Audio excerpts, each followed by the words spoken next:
If you want, I call Rita Veloso now to go on live, as we are now going to show to start the presentations of the Health Innovation Village, which is going to start now. And without further ado, asking for the first of the panel members to stay now with their video on. So this is going to be a very interesting series of debates. So first of all, we're going to have in the first 10 minutes live here in the main room, Serviços de Telesaúde Contingência Permanência. This will be a session in Portuguese for the next 10 minutes. Then we'll have a session in cybersecurity and ITL challenge with COVID-19. I think this session is going also to be in Portuguese, Mario, correct? Yes, we are going to be in Portuguese, and the questions we can do it in English, no problem. And precision medicine and data lakes, yin and yang, this is also very interesting, but this will be in the last part of this Innovation Village here in the live session. But in the meantime, we are going to create breakouts so that all the participants in this forum can have interactions with the speakers, right? So remember that while you are in the breakouts, it's okay to explore the questions that you like to feel more in depth. And right now, I ask all the participants to please to stay on the session here. Do not accept the breakout invitations, please, as we are now creating the breakouts and inviting participants to go to the breakouts. Then the participants in the breakouts will receive the visits of the panelists that are not here in the main room, and you can have questions and answers while they wait for becoming back to the main room. I hope that you enjoy this mode of interaction. It's called the World Café, so you have the chance to go deeper in the questions, as we have already discussed before in the rules of the breakouts. You can go deeper in the reflection, etc. While here in this live stream, we can offer our presentations. So without further ado, I would kindly ask my co-host to start the breakouts and to invite the panelists for the appropriate rooms. And Rita Veloso, Mendes Ribeiro, Helena Monteiro, please stay here, and also Ponciano Oliveira, if you are in the room, please turn the video. And now the session is yours. Rita. Bom dia, Paulo. Bom dia a todos. É sempre ver os debatidos. Bom dia. O nosso tema é sobre os serviços de telesaúde. Isto temos aqui uma grande responsabilidade, porque acho que estamos capazes de fazer um pequeno ponto de situação do que era há 2 meses atrás, do que é hoje, o que é que nós esperamos que venha a ser de ouro. E a primeira reflexão que eu gostava de deixar é: será que este tempo de pandemia será o suficiente para que se adote de forma sustentada as ferramentas de e-saúde? Depois, o segundo tema que eu trago um bocadinho aqui para o nosso debate e para ouvir é: se por um lado tivemos um incremento no teletrabalho, nas teleconsultas, e fazendo aqui a ressalva que o e-saúde não são nas consultas, mas não foi isso que nós vimos aqui incrementado. Se por um lado tivemos esse incremento do lado dos profissionais de saúde e das instituições, por outro lado, será que os cidadãos que mais precisavam deste tipo de serviços, mais distantes, os mais velhos, será que neste período essas pessoas não foram precisamente aquelas que ficaram de fora destas tecnologias? Porque quando nós estávamos a fazer um caminho, o caso do nosso centro hospitalar, nós tínhamos feito em fevereiro parcerias com 40 instituições da Póvoa de Varzim e Vila do Conde. Nós formos uma área de 150 habitantes. Nós estávamos a fazer parcerias para que não ficasse ninguém de fora, para que pudéssemos trabalhar com o tempo a literacia digital dos cidadãos, para que efetivamente eles pudessem usufruir e perceber os ganhos destas ferramentas. Foi quando precisamente lhes fechamos todas as portas, precisamente aos mais e mais distantes, que dissemos: fiquem em casa, não convivam com os vossos filhos mais novos, para a vossa proteção, não lhes podemos disponibilizar serviços de proximidade, já as freguesias, os espaços de cidadão, as escolas. Portanto, quando fomos confrontados com a necessidade premente de recorrer às tecnologias, eu acho que os cidadãos e os mais vulneráveis não estavam preparados. Porque, por outro lado, os profissionais foi rápido, eles sentiram rapidamente quais eram as vantagens até para a sua do tipo, até para poderem gerir melhor o stress e a própria sobrecarga de trabalho, mas depois encontramos dificuldades do lado do cidadão. Partilhei algumas pessoas que até hoje estão aqui, o gráfico onde mostra que a adesão ao portal de cidadão, à área de cidadão do SNS, ao ritmo que está feita, daria cerca de 60 anos para ter todos os cidadãos inscritos e a utilizar. Quer dizer, eu própria tenho dúvidas que trabalho no meio, que os próprios que trabalham no SNS conheçam as potencialidades e estejam todos registados e tenham a sua família toda registada. Por outro lado, a questão da cibersegurança que nos preocupa e que também queria deixar aqui para podermos debater. Então, há um painel próprio sobre cibersegurança, ok? Aqui, mais telesaúde. Só queria deixar aqui o facto das ferramentas terem que estar obrigatoriamente ligadas, né? Porque eu tenho visto muitas soluções de telesaúde, teleconsulta serem disponibilizadas no mercado de alguma forma gratuita, mas depois em termos de segurança eu não consigo validar que sou eu própria que estou a aceder à consulta, ou que eu própria partilhei com mais ninguém, como aconteceu com as escolas, um bocadinho que aconteceu e nós vimos com as escolas. Claro, quanto mais segurança adicionarmos, mais fechaduras colocarmos na porta, mais tempo demora até entrarmos e acedermos, vou chamar assim, a casa, não é? E o problema do registro de saúde eletrónico é esse, o acesso também não é fácil, o cidadão a ter a chave móvel digital ou o cartão de cidadão com leitor de cartão de cidadão, e nós sabemos que a maior parte das pessoas não teve o tempo de se preparar para isto. Posto isto, deixo o debate vamos fazer o debate conjunto das três tendências e aí podemos fazer depois aí a ponte, de maneira que podem continuar. Muito bem. Estamos todos on, podemos falar? Todos on, com mais de 1000 visualizações neste momento no Facebook. Sim, meu Deus. Eu vou parar de partilhar para se identificarem melhor as vossas apresentações. Muito obrigado.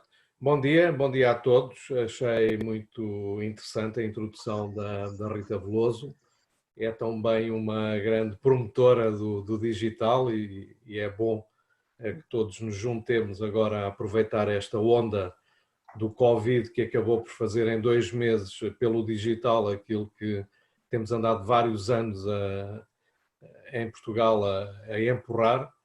E relativamente aos temas que levantou, eu tinha aqui 2 tópicos que me parecem relevantes sobre o acesso. Portanto, o acesso digital é um tema absolutamente crítico e nós temos que pensar de que forma garantimos equidade na participação na digitalização. Penso que era o tema que a Rita estava a levantar, porque nem todas as pessoas, de facto, têm as mesmas capacidades e o mesmo conhecimento para usar ferramentas digitais e aceder à tecnologia. Embora seja muito intuitivo, por exemplo, a teleconsulta, mas quando se trata de monitorizar um idoso em casa com alguns devices, etc., uma solução que eu penso que será impossível não adotar no futuro, ainda por cima a caminharmos para a hospitalização domiciliária e, portanto, vamos ter que treinar as pessoas, de facto, nesse acesso. Mas também vamos ter que treinar os profissionais, porque se há uma geração de profissionais que é muito aberta à utilização de tecnologias, penso que há uma geração que ainda tem também algumas dificuldades. Lembro-me com o lançamento da plataforma de prescrição eletrónica, nessa altura acabou por haver um grande upgrade, digamos, no sistema e nas competências das pessoas e acabaram por praticamente todos os médicos, por exemplo, aderir. Só há meia dúzia de resistentes que ainda quer passar a prescrição à mão, mas houve uma grande mudança nessa altura. Mas, portanto, não podemos esquecer que os atores do sistema, começando pelo cidadão, são também os profissionais de saúde e não apenas os médicos, enfermeiros, todos aqueles que, as mais de 130 mil pessoas trabalham no Serviço Nacional de Saúde. E quanto a esses, há ainda uma especial obrigação, digamos, dos dirigentes, dos conselhos de administração dos hospitais, dos responsáveis dos ACEs, dos coordenadores nas unidades de saúde familiar. Portanto, há um esforço muito grande, porque a forma de gerir no digital tem que ser muito diferente. Nós temos que estar com uma liderança de outro tipo. Neste momento estamos sempre online, portanto temos que estar a responder imediatamente a todas as questões que nos surgem e não deixar as pessoas perdidas, porque, como a Rita dizia, e muito bem, se nós vamos pondo fechaduras, então vamos bloquear nós o sistema. Mas estamos a abrir aqui uma porta ou uma janela muitíssimo grande que permite melhorar o nível de serviço muitíssimo a toda a gente. Então temos que ajudar a guiar as pessoas da melhor forma para elas aproveitarem ao máximo, e isso é um trabalho que tem que ser feito de treino, de formação das nossas equipas. Portanto, é absolutamente relevante para o sucesso do digital que consigamos fazer esse investimento. Não me alongava mais.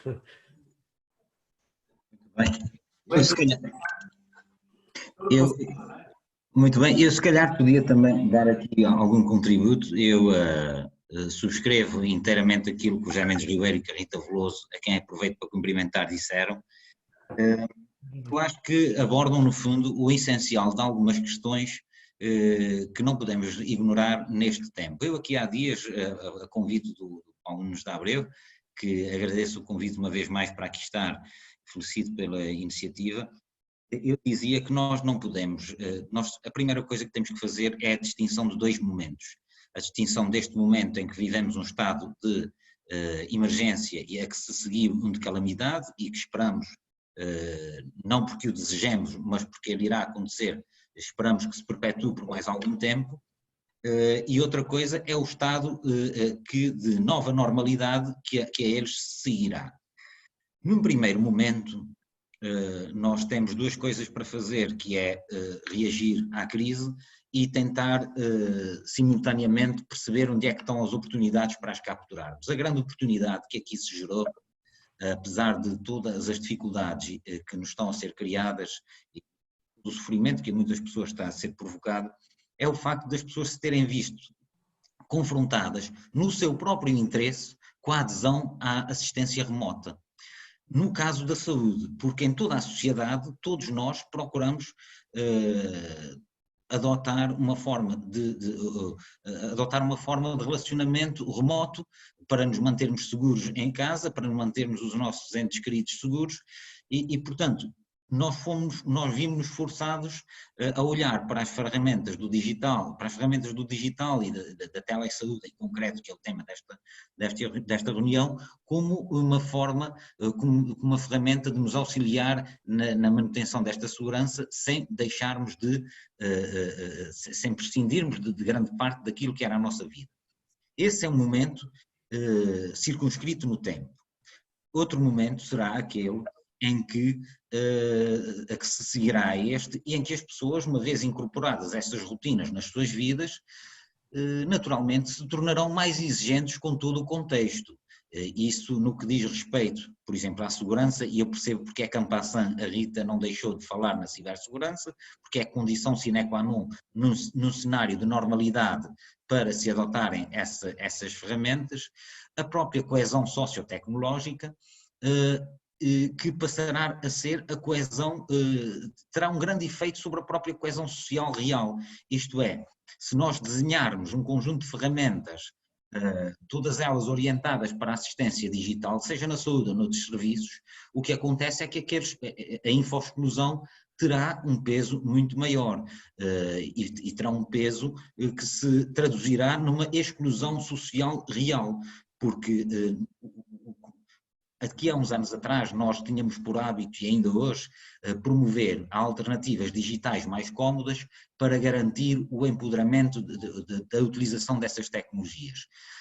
E deixávamos sempre uma via alternativa de recurso, que era a via analógica ou a via normal.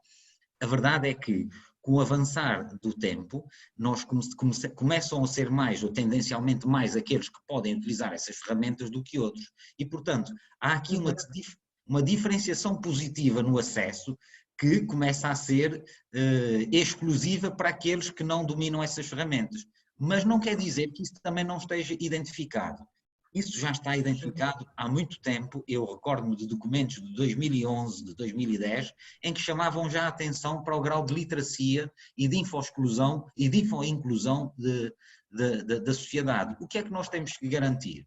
Nós não podemos continuar no curto prazo, não poderemos adotar aquela filosofia de privilegiar atos praticados digitalmente, porque a partir daí haverá uma discriminação positiva e, por seu turno, negativa daqueles que não acedem.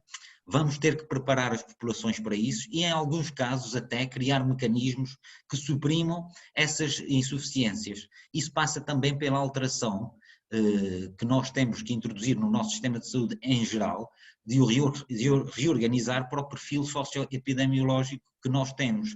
Se nós falamos de uma população mais envelhecida, menos literada, seja em saúde, seja na inclusão social, temos de garantir que eles podem acompanhar de modo a que nós possamos tirar a real eficiência do sistema e da utilização das tecnologias sem os deixar para trás. Por exemplo, se nós, ao nível das juntas de freguesia, criarmos centros de resposta que auxiliem as pessoas a inscreverem-se, ou até mesmo de forma segura a dominarem melhor um pouco essas tecnologias, isto é na região de saúde do Norte temos várias experiências dessas ao longo dos últimos anos, ou então o trabalho que tem vindo a ser feito de promovermos a inscrição dos dados de mail na área do cidadão, que é uma iniciativa que temos levado a cabo ao longo de todos os nossos centros de saúde, para que eles também recebam as mensagens digitais, para que também possam recorrer de uma forma mais efetiva, beneficiar de uma forma mais efetiva da comunicação que por essa via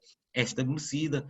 Ou então, se nós próprios pensássemos ao nível das estruturas residenciais para pessoas idosas, na inclusão ou na introdução de meios tecnológicos que, auxiliados, pudessem fazer com que essas pessoas recorressem ao serviço de saúde de forma remota, como outras pessoas com plena autonomia o fazem, essas são formas de contornar ou de suprimir a impossibilidade de muitas dessas populações garantirem com plena autonomia o acesso às mesmas. E isso não exclui que tenhamos que fazer todo um outro trabalho para a população em geral e cada vez menor para a população mais nova, porque já parte do princípio que é assim que a vida, que nós nos relacionamos, que nós acedemos aos serviços, os nossos filhos muito provavelmente não quer dizer, nem lhes passará pela cabeça que para um conjunto variadíssimo de atos se tenham que dirigir fisicamente a algum local, a não ser na altura em que eventualmente tenham que fazer uma autenticação forte.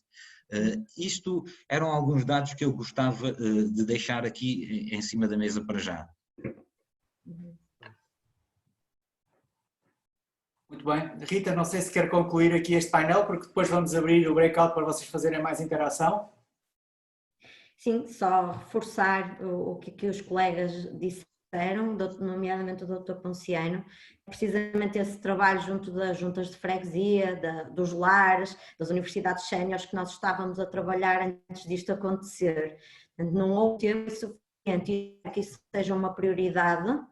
Agora, quando retomarmos, e com os lares até foi fácil neste período fazermos essas parcerias com os lares, com as santas casas, com o setor social, eles assumiram muito bem esse papel de serem os cuidadores tecnológicos, os telecuidadores dos seus próprios utentes e evitaram que os nossos se deslocassem ao hospital e tivessem acesso à telesaúde a partir dos sítios onde se encontravam institucionalizados. É um caminho que temos todos que fazer, mas força se todos o adotarmos, não é? Eu represento uma área muito pequenina do país, 150 mil habitantes, não é? Teria todo o interesse que estas práticas se disseminassem e de forma rápida. Há um projeto muito engraçado que é o Muda na Escola, não sei se vocês conhecem, eles para as mais novas ensinar os mais velhos, e os 2 pilotos foram aqui na zona do Porto, um em Rio Tinto e outro aqui mesmo no Porto, e foram exemplos extraordinários, um capítulo dedicado à área do cidadão, a ajudar as pessoas mais idosas a abrir um e-mail, a falar no WhatsApp e a aceder à área do cidadão, a fazer marcações contas no centro de saúde. Por isso, todos estivermos juntos, acredito, e como disse bem também o José Ribeiro e o Dr. Ponciano, nós precisamos de telelíderes, rápido e urgente, e precisamos falar todos a uma só voz ao nível das administrações, isto é absolutamente acontecer. Obrigada a todos. Muito obrigada, Rita, Dr. José Mendes Ribeiro, Dr. Ponciano Oliveira. É muito, muito bom ter aqui este grupo de gente tão avalizada para falar de telesaúde, questões de transformação digital na saúde, e eu estou convencido que vai haver agora um rico debate nas questões de perguntas e respostas. Vamos pedir agora aos oradores que saiam das suas outras breakouts para poderem entrar aqui na sessão live, que vai ser o próximo painel que vamos apresentar já a seguir e que será o painel da cibersegurança. Portanto, o Mário, para vir já. E certo. Entretanto, eu pedia que se puderem ficar até à sessão de encerramento, que acaba um pouco mais tarde. Estou consciente que tem que sair, se calhar quer fazer umas últimas observações ainda no seu painel. Eu gostaria só de deixar aqui um agradecimento. Relativamente ao que disse à Rita, queria só dizer-lhe que é de pequenas iniciativas e das lideranças em cada zona que nós construímos o todo, e muitas vezes é da iniciativa local que também nascem as boas práticas que depois são apreendidas e se disseminam. O que é preciso é que mantenhamos todos uma orientação estratégica que nos conduza a um mesmo caminho. E de resto, agradecer mais uma vez e felicitar-vos pela iniciativa. Certíssimo, muito obrigado a todos, foi realmente aqui um grande gosto de estar aqui consigo também, e já está connosco o moderador do painel seguinte. Espero que também possam estar em breve os outros membros deste painel, que desafiante. Por certo, Mário, só para dar uma nota, a Rita Veloso chamou a atenção das questões da cibersegurança. Vamos ver se temos tempo no final para fazer a agregação de tudo, e pedia ao meu co-host para colocar os membros deste painel no breakout com os participantes, que neste momento são convidados todos os participantes a juntarem-se a um breakout, onde vão ser acompanhados aí dos oradores para poderem fazer um debate mais aprofundado nestas questões que foram criadas, irem um pouco mais à profundidade. Sem mais, Mário Garcia, posso também dar as boas-vindas a todos os membros do seu painel. Pedia que fizessem agora o início da vossa live stream, a partir das conclusões que seguramente já tiveram na vossa sessão, e pedia aos participantes dessa mesa que estejam, por favor, com os vídeos ligados neste momento. Muito obrigado, Paulo. Portanto, eu não sei se o professor Sabatini já está na nossa sala. Temos o Fernando Melo. Eu queria dar as boas-vindas a todos por estarem aqui connosco neste excelente painel. Lembrar que esta é o Health Data Forum é uma cimeira de CIOs, e realmente esta é uma mesa de luxo em matéria de CIOs. Mas deixava o trabalho da apresentação dos nossos membros do painel ao Mário Garcia, Digital Health Consultant, que é também membro do Advisory Committee do Health Data Forum, e que tenho o gosto de estar aqui connosco. Mário, todo teu. Muito obrigado. 10 minutos, ok? Muito obrigado, Paulo. Portanto, só para fazer uma introdução, tivemos, antes de entrar agora a falar com todos vocês, tivemos a abordar a questão da cybersecurity a nível da parte privada, através do engenheiro David Vieira, que fez uma abordagem do que está acontecendo no grupo de saúde, o Carlos Sousa, o engenheiro Carlos Sousa, através da Cruz Vermelha, e o Fernando Melo, através do Hospital Garcia de Horta, em Almada. E estávamos com o professor Sabatini a dar-nos uma visão do que está a acontecer em termos de cybersecurity no Brasil, e toda a pandemia que está implementada atualmente no Brasil, e cada vez mais o teletrabalho que está a acontecer atualmente e a telemedicina cada vez com maior impacto também no Serviço Nacional de Saúde brasileiro. Eu passaria agora também a palavra novamente ao Carlos Sousa para nos dar uma abordagem atual do que está a acontecer também em termos de telemedicina e o que é que perspectiva em termos de futuro na parte de telemedicina e health no setor da saúde privada e neste caso da parte da Cruz Vermelha também, em termos de visão futura, será algo para ficar atualmente e que temos toda a noção que sim, claramente irá ficar, será algo que irá ser parte da nossa vida atualmente e qual é a sua visão também para o futuro? Quais são os próximos passos que irá acontecer nesta vertente, Carlos Sousa? Viva.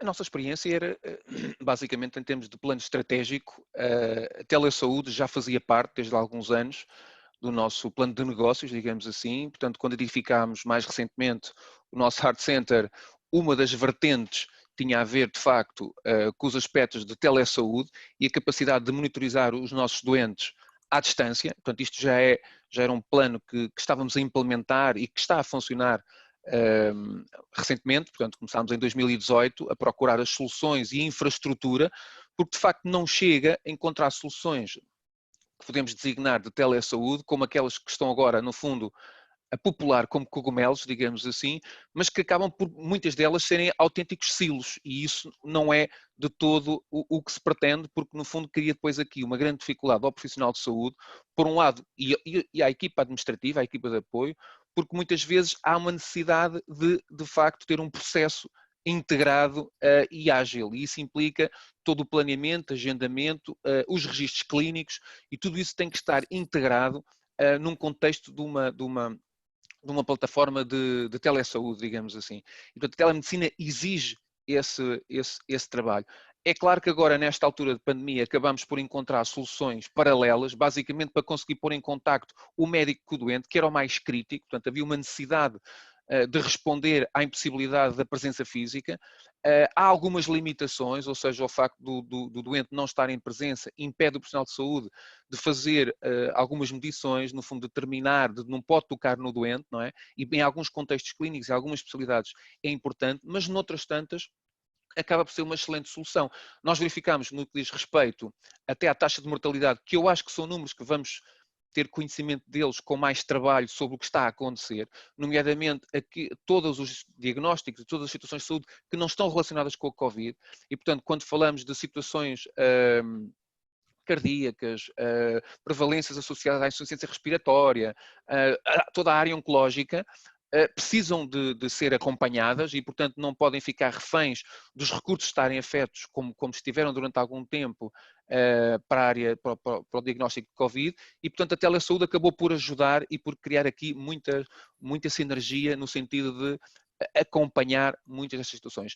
Creio que vem para ficar, não tenho dúvidas nenhuma, já estava como plano. Agora, o salto foi muito grande, ou seja, deixou de ser uma iniciativa de calmamente encontrar a melhor solução, projetos piloto, muita experimentação, para uma realidade. E, portanto, eu acho que vamos agora aprofundar esse trabalho no futuro, não tenho dúvida. Muito obrigado, Carlos Sousa. David, o Grupo Luz Saúde, um grande grupo, como todos sabemos, a nível de Portugal, como é que foi a implementação da parte de teletrabalho, telemedicina, para uma estrutura grande, de parte clínica e também operativa? Como é que foi toda esta implementação, que algo já existia, mas como é que surgiu todo este impacto repentino e esta mudança que tiveram que fazer no curto espaço de tempo, David? Como é que processaram tudo isso a nível do grupo privado? Sim, muito rapidamente, ou seja, antes de mais, se há coisas ainda assim positivas que podemos tirar desta pandemia, foi que forçou a sociedade a transformar-se e a adotar novas plataformas e novas formas de trabalho e de colaborar, que se calhar em duas semanas ou num mês fizemos aquilo que iríamos fazer em 2 ou 3 anos. Portanto, e a prova viva disso é que a Luz Saúde no fundo, nós fazemos videoconsultas com os nossos doentes de acompanhamento crónico e de outras áreas desde 2015.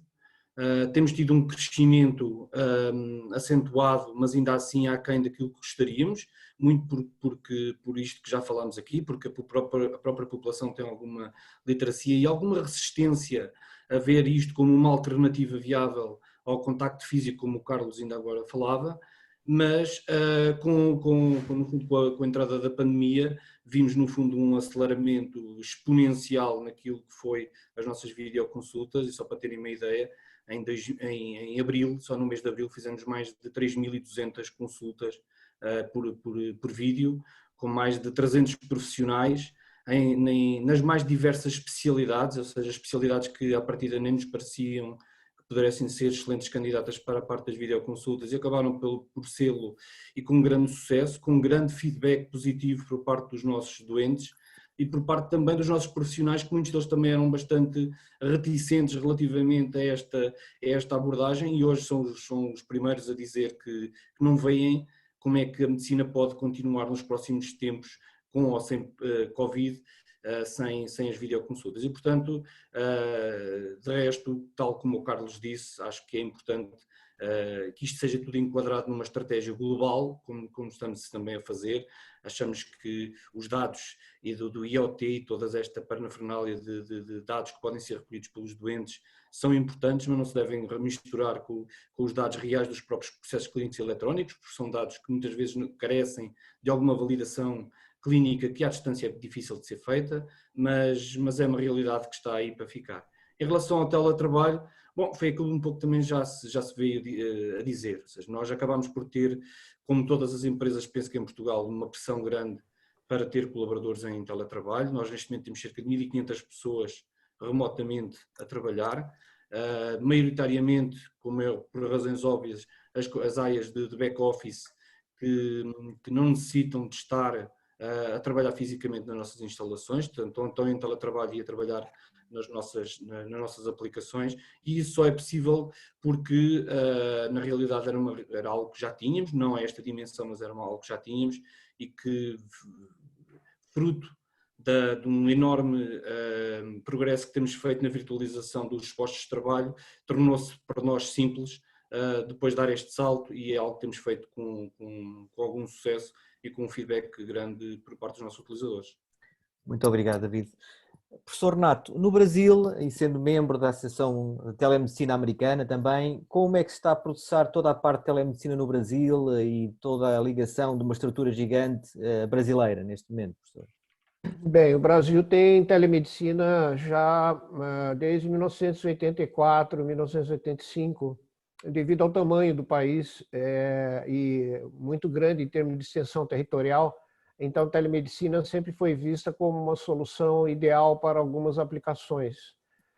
Eu, inclusive, fui um dos pioneiros da telemedicina no Brasil. Em 1985, já uníamos, através do correio eletrônico, que era a única tecnologia disponível na ocasião, para vários projetos por exemplo, de teleconsultoria, etc. Em 2002, o Conselho Federal de Medicina, que corresponde aí a Portugal, Colégio dos Médicos, né, regulamentou a telemedicina para os médicos. Então, desde aquela época, ética e profissionalmente, a telemedicina é regulamentada e exercida por muitas especialidades, principalmente radiologia, né, teleradiologia, e a telecardiologia também, a partir de 93, 94, que é o tele-ECG, o teleeletrocardiograma, se tornou bastante disseminado no Brasil, ao ponto que já existem várias empresas, desde aquela época, que praticam a telecardiologia.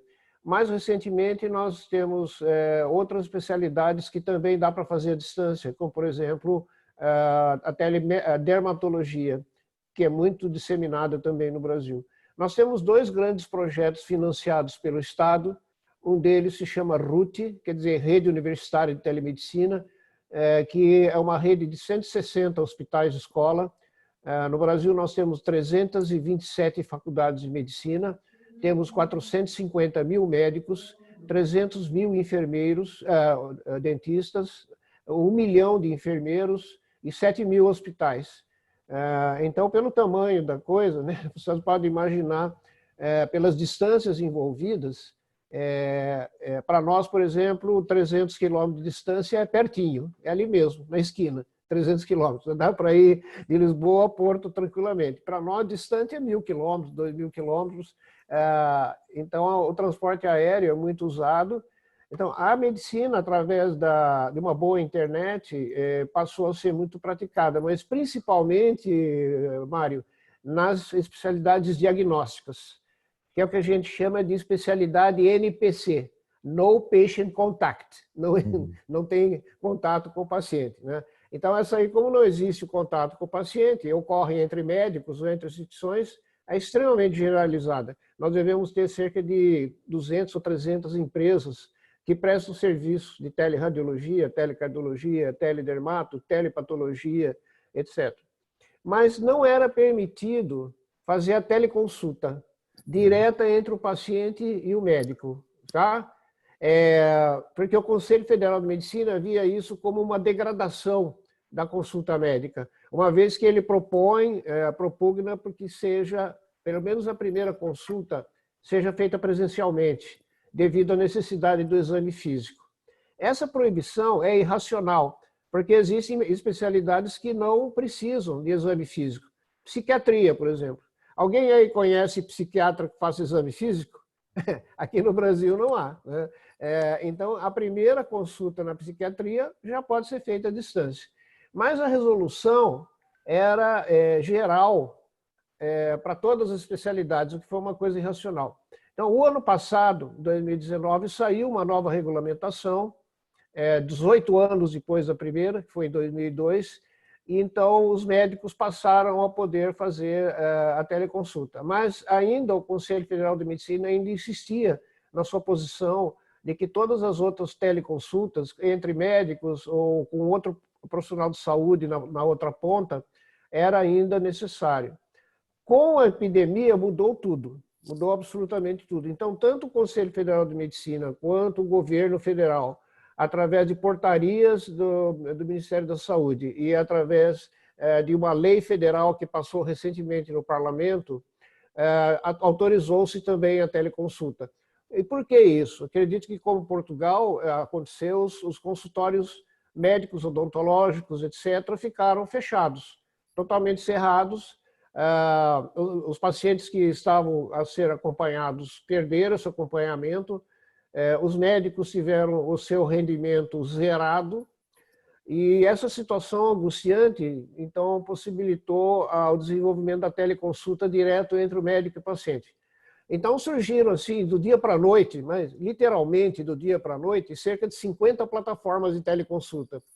Porque essas plataformas, elas têm o seguinte, elas têm que ser seguras, né, operando de acordo com a Lei Geral de Proteção de Dados, elas têm que ser certificadas com relação à sua qualidade e segurança, e elas têm que usar assinatura digital, utilizando o certificado digital padrão que o Brasil desenvolveu, que se chama Infraestrutura de Chaves Públicas, que é um padrão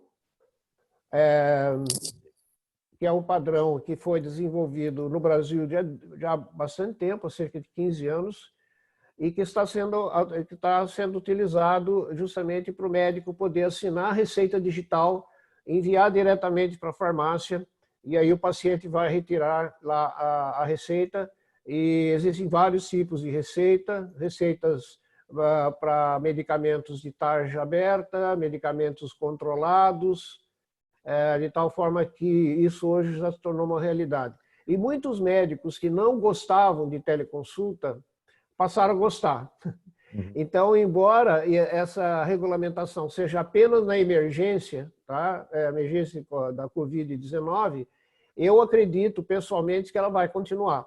Uma vez que aqueles que se opunham à telemedicina nesse formato passaram a gostar, passaram a experimentar e ver que ela pode ser efetivamente utilizada em várias situações, não em todas. A telemedicina não é uma panaceia. O exame físico continua sendo necessário. As intervenções dos dentistas, por exemplo, continuam sendo necessárias. Algumas especialidades, como oftalmologia, seria muito caro fazer a telepropedêutica, que seria dispositivos remotos do lado do paciente, onde ele pudesse enviar dados, né, como frequência cardíaca, ausculta cardiopulmonar e outras. Então, por exemplo, oftalmologia necessita aparelhos... Vão entrar agora. Muito obrigado. Tem mesmo que concluir já, por favor. Ok. Muito obrigado, Ok. professor. Muito obrigado pela sua visão pelo Brasil. Paulo, esperamos por os outros restantes ou como é que Tem um faremos? minuto para concluir, Mário. Então vamos a entrar com os outros oradores. Neste momento estão a acabar as Muito breakouts. bem. Já Muito tiver, obrigado a todos por esta Podes fazer- rápida abordagem que fizemos. Muito obrigado, esperamos professor. Obrigado, David. agradecemos muito a vossa participação.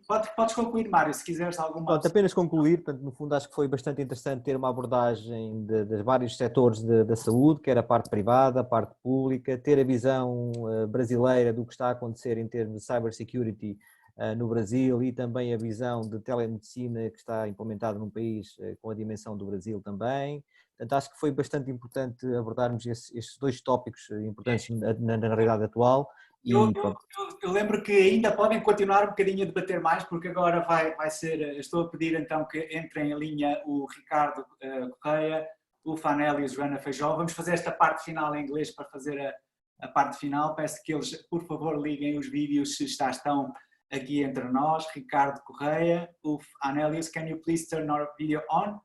E Joana Feijó. E fazemos agora aqui uma transição para o inglês. So back to English now to conclude. I also would like to remind you, panelists from the previous session, that you can keep the discussion still in the breakout if you want. If not, you can join now the final session here. Just waiting for Ricardo to join us now. Yep. I'm here. Hello, Uf, can you, okay? And other presenters, please turn their videos off so that we can have now the presenters. Ricardo, it's all yours now, the floor. Thank you, Mario. Well, and I can ask you to do a wrap up also and try to conclude a little bit the Innovation Village. And this is a challenge for you. Yeah, it's a huge challenge because, well, we had some issues, and but I'm trying to try to wrap up, and please, I also invite Ulf and Joanna if they are able to help me in wrapping up this. But I would say the main ideas that I've collected is that, of course, Ulf presented us with his own experience. And one thing that I want to stress was the importance in a moment in his own company, in his own institution, to be able to look back at data that was previously collected and analyze it again according to new evidence. And so this is, well, somehow to stress the importance of having data collected properly with the correct protocols, which is something that is a little bit easier in research than in the healthcare delivery environment. We have also José Silva from DevScope that mentioned that we could stress we could try to get to collect data with less expensive ways. And so find new ways to collect this data. And Joanna presented what the Health Cluster Portugal is doing regarding trying to implement a data lake in Portugal. And I tried to show a little bit what are the main sources of those data lakes and the main current concerns, which are the meaning of data, so semantics, and also security. So those are the main things. So we have like an explanation from Ulf of how useful all this can be for precision medicine. And we have a couple of examples of what we are doing here in Portugal to try to tackle and create these data lakes. Fantastic, Ricardo. Just in one word, so why healthy systems will be an important stakeholder in the next generation of healthcare systems? Well, we would like to be a part of this huge endeavor to create data lakes. It's something that the people that are already starting doing it know how big, how hard it is to do. The promise is very big, but we need really to have semantic approach so that we can understand the data today and in the next years. And also all of this has to do using secure methods so that the projects don't get endangered by not having proper security. And those are two things that in LC systems we are experts on, semantics and integration of systems, and also security. Thank you so much, Ricardo. Ulf and Elius, did you find productive your breakout? Because you came here to find some solutions, right? Yeah, very productive. And again, like Ricardo said, I sort of presented very briefly from our perspective how we have used the data that we have collected, but it's also this, at some point the stars align when the collective intelligence in the field has come to some point, you realize that there is something we should, maybe this is the hypothesis to test, but then you need to have that data available to really test it. And and also the thing that what I believe is one way forward, just the perspective to take when you develop drugs, is that to realize that all diseases out there they're very complex, but they are actually, today we are talking about phenotypes, like indications, which are basically symptoms. But behind these symptoms, you maybe have several genetically defined diseases that lead to the same symptoms. So you need to start approaching from this perspective, which is precision medicine. Find the underlying cause and focus on that one. And then when you can hopefully get something approved, you can start collecting so much more data, use real world data to start broadening the use of the drug. But today it takes too long and costs too much money to develop new drugs. So we need to change this. And I think data is obviously very important, but I think you come a long way with just a perspective on how you approach it and be ready to change your hypothesis. So. Fantastic. So drug development data need to be combined. Fantastic, and thank you so much for becoming so punctual. We are now entering our closing session in terms of the time. While